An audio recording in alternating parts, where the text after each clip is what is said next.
Hello my dears, I am the Raven who speaks to you. Today I want to talk about trees, but not from a botanical and ecological perspective. I would like to think of trees biographically and psychologically. These two terms can already raise some questions. How to talk about trees if not through biology? Well, taking into account the countless ways that trees participate in human life and culture, let's say there are many other ways to think and discuss about them. Trees play a fundamental role in our existence. They produce the elemental air we breathe and filter out the dirt and corruption that we cause in the ecosystem. It is a true horror to imagine what life would be without them. But we can go beyond this observation. Trees not only produce a psychological effect, but also fulfill, as they have already fulfilled, various psychological roles in human life. Our relationship with them is much more than preservation or stingy greed in wanting to extract them for economic interests. Trees have the power to affect us on a symbolic level as well. The various personal and collective meanings they can have, the individual and affective memories related to them. There are countless examples that I can use to demonstrate how trees also have psychic influence on our lives. As much as this is not common nowadays, as cities practically devastated rural areas and the urbanization process brought with it the ruin of Flora, allow me to remind you of the playful role that trees once played in people's lives, and how the memories they elicit make them a symbol of happy moments or a time when the relationship with space was different. Many who listen to me may not realize it, but trees were practically a toy in themselves, something natural without the need for manufacturing. Climb on them to pick fruits, to spend time leaning against the canopy, or even build tree houses, using its branches as a base, creating real clubhouses or children's shelters. Make a swing using hoops, boards, or tires. And it's not just with children that trees already had some symbolic value and psychic record. With teenagers too. To this day, there are still couples who engrave their names on tree trunks as a form of declaration and promise. If you have never seen a tree with the initials of names inside a heart out there, my dears, you need to walk around a little more in areas that are less gray and preferably without concrete nearby. Can I talk about adults too? Of course I can. And this time I won't give two flowery examples as I did before. I will make it a little darker.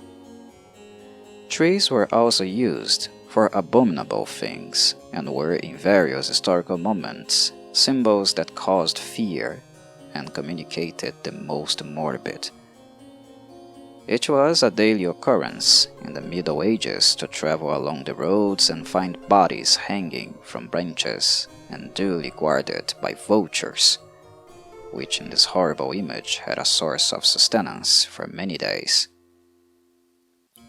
And what about the Romans? Anthropological studies show that the most cruel and horrendous means of execution for the Caesars was crucifixion. But the Romans were not sawing trees, grinding stems and making them symmetrical. Of course not. A strong tree to support the weight of an adult body was more than enough for the butcher soldiers. There are even studies that addressed how ancient Jerusalem was full of olive trees and how these were used by the Romans for this purpose. These historical elements are useful to reflect how trees can populate our imagination, whether in a positive or negative way. Inspired by them, it is possible to enter the world of fantasy, but also to find the grotesque, the darkness. And you must know very well that Lovecraft is much more interested in the second part. Something I've always noticed watching movies, drawings, and paintings is how fertile the human imagination is in terms of transmitting an anthropomorphic quality to trees. The shape of some large trees is not that far removed from the shape of our bodies, and bizarrely, some can actually look human. It is funny how trees can naturally acquire some traits on their surface that makes us see human faces. Several cartoons had them moving the branches to use them as arms. What I can still add to make your imagination even more fertile in this sense is the fact that large trees are incredibly long-lived. They live much longer than us and are capable of lasting centuries. If trees had eyes, how many lives have they not seen begin and end? If they had ears, how many voices, whispers, secrets would they not keep? Can you measure the amount of lives that have already inhabited a tree, that were born, lived, and also died there, with or close to it? Given this longevity, trees are also great monuments, and it's not hard to imagine why some cultures, the Celtic for example, had such deep respect for them. Elder trees were treated as if they were an entity in their own right, and it is precisely this domain of the mind that I want to enter. I believe Lovecraft manages to penetrate his common disconnections with reality and continuous immersion in his mythological world. In his adventures in moments of seclusion, the trees in this fantastic world cannot be explained by physics or biology alone.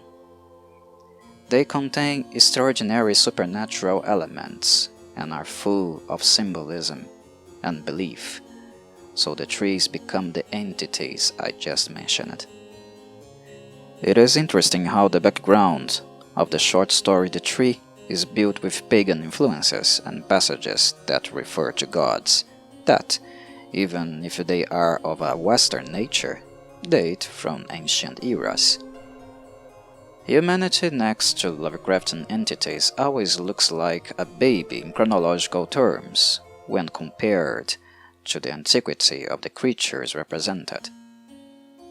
A primordial aura inhabits the tale, not only represented by the way the sculptor Kalos talks to the spirits he can hear near a garden of olive trees, which are supposed to be fauns and dryads, beings who accompany and praise the profane god Pan. But also, like the whole Lovecraftian description makes us feel like we are in an environment that has had little or no human influence. In this sense, the Lovecraftian narrative structure points to something dark, incomprehensible to the worldly mind, which is what manifests itself on Mount Maenalus and serves as a source of inspiration for Kalos to sculpt fauns and dryads with astonishing precision. At the same time, it is something that generates a certain fascination in us, something of a hypnotic nature. Lovecraft always works to reveal the existence of a desired beyond, an unknown source of knowledge. And although the consequences are not exactly those expected by the moral concept attributed by the human mind, a type of psychic structure quite different from the nature spirits represented here in the story, strangely humans still want to go down one more step, to go deeper and deeper. We know that this does not usually end well in Lovecraftian writings, but I insist. It is important to note that this concept of good is very human.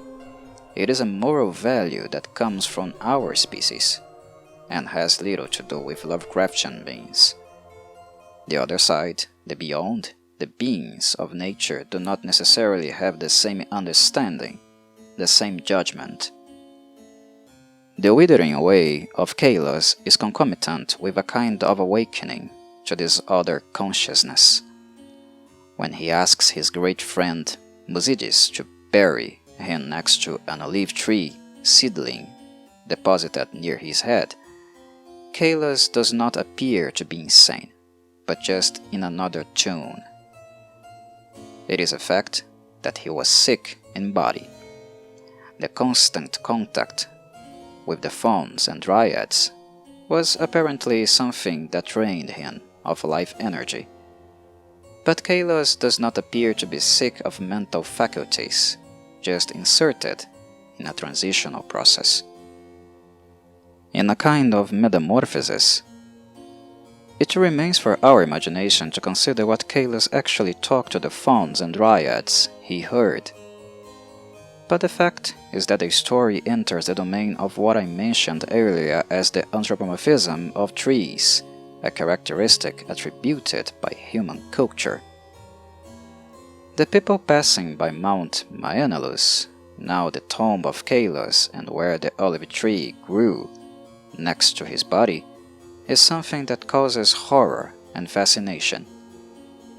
The moonlight, the huge roots that broke through the tomb, the macabre aspect that constitutes the environmental image of the place, is a fertile scenario for the human mind, and that immortalizes Kalos and the tree, if we can separate one of the other at the end of the tale.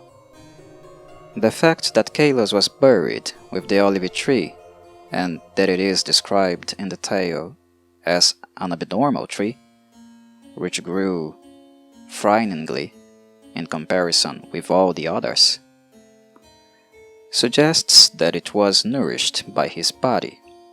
But if we want to step into the realm of the supernatural, perhaps that could also mean that the tree is a continuation of Kalos' own life essence.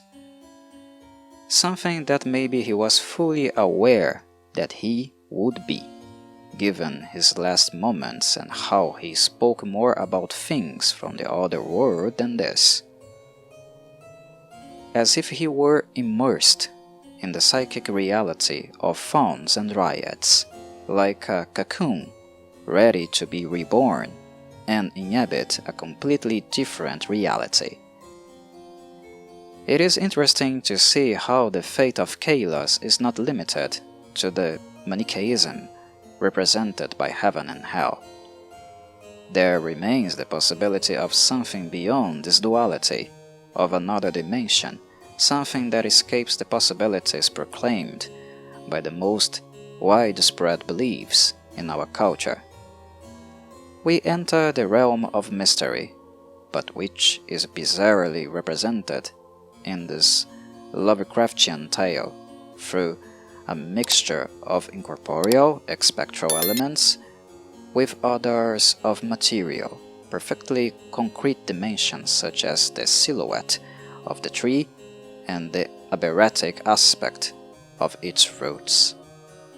It is the presentation of speculative elements, but with enough impact and influence in the real field. And therefore, I believe that it is something really plausible to think about the subjective, symbolic and fantastic relationships that we have with real trees. Have you ever seen an old, human-looking tree on a dark, moonlit night? Certainly not, but I'm sure it's something you can perfectly imagine. Corvid greetings.